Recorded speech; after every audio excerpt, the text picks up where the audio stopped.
Aartii fi Oromoon akkamiin jiru wal madaalee jira baay'ina uummata Oromoo fi aartiin amma kan inni irra jiru. Aartiin Oromoo fi uummanni Oromoo wal madaaleera yoo jenne kan namni kamiyyuu deebisuu danda'u waliin madaalu akkamitti waliin madaalu seete uummanni Oromoo uummata bal'aadha. Sila aartiin kanarra guddatee kanarra dagaagee gama fiilmii, gama soosamaa, gama kitaabaa, gama muuziqaa, gama diraamaa, gama kamiyyuu ta'e kanarra guddatee industiriin aartii Oromoo guddachuu danda'a ture garuu hin guddanne plus uummanni Oromoo akka baay'ina isaatti akka qabutti namoota aartii kanarratti bobba'anii jiranis immoo gargaaree guddisee akka isaan guddatan godhaa yoo jenne kunis rakkina qabaachuudha. Saniifuu namoonni aartii hojjetanii kitaabas haa ta'u fiilmii wallee kan hojjetan kamiyyuu akka Oromoof ta'utti hojjechaa hin jirru. Uummanni Oromoos immoo akka qabutti namoota hojii sabaa hojjetan kan akkaataa ta'uu qabutti gargaaraa hin jiru. So gamlachuun negatiivni wayii argamaa jechuudha. So akkas. Kanaaf maal gochuu qaba Oromoon kana aartii isaa inni isa ta'u waan kamiin iyyuu wal madaalchisuu yookaan gatii kennuudhaaf maal gochuu qaba? Aadaa Oromoos qabatee qabsoo Oromoo seenaa Oromoo keessatti aartiin gahee guddaa akka qabu kun gaaffii hin qabu. Saniifuu Oromoon maal gochuu qaba? Namoonni hojii sabaa hojjetanis maal gochuu qabu ka jedhuu fi namoonni hojii sabaa hojjetan irraa yoon ka'e naa tola. Namoonni hojii sabaa hojjetan qixa sirriitiin amanamummaatiin ejjennoo sirriidhaan waan saba kana fayyada jedhan.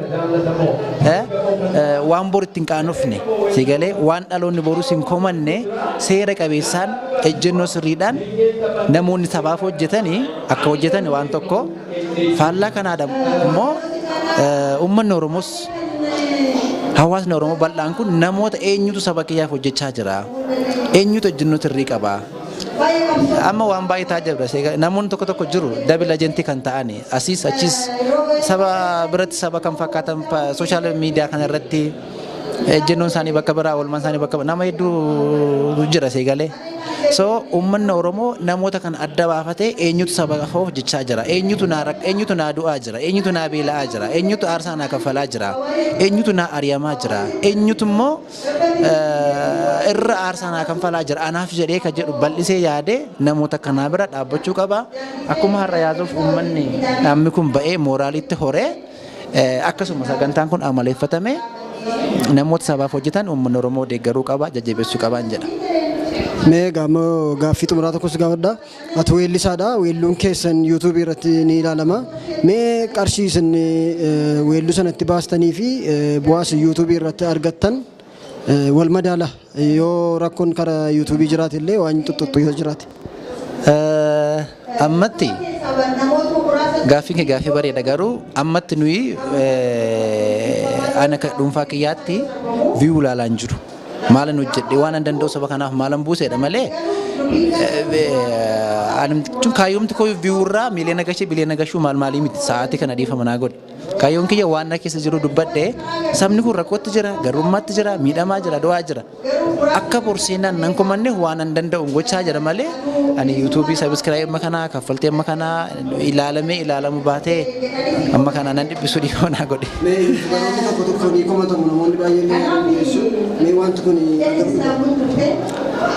Ni jiru. Isaaniin guyyaa gaafa ga'u yeroo dubbannu qabna malee qabatamaatti waan beeknu jiru. Namoonni waa baay'eedha dhimma yuutuubii duukaa wal qabate iddootti argitee gaafattuu hin qabdu kaleessa gaafa si mallatteessifatanii nama sifaan hojjetu fakkaatu har'a iddoo biraa jiru dhaqxee namoota kana duukaa kontaaktii uumuu hin dandeessu. So rakkoo hedduu jira.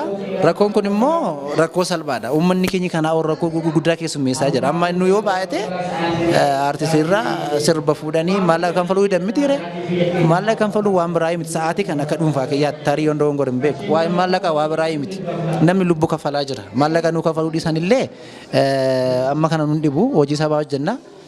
Hojii sabaa keessatti immoo gaarummaatti argattu kabaja sabarraa argatta malee faayidaatti argattu amma kana hin jiru. Galatoon.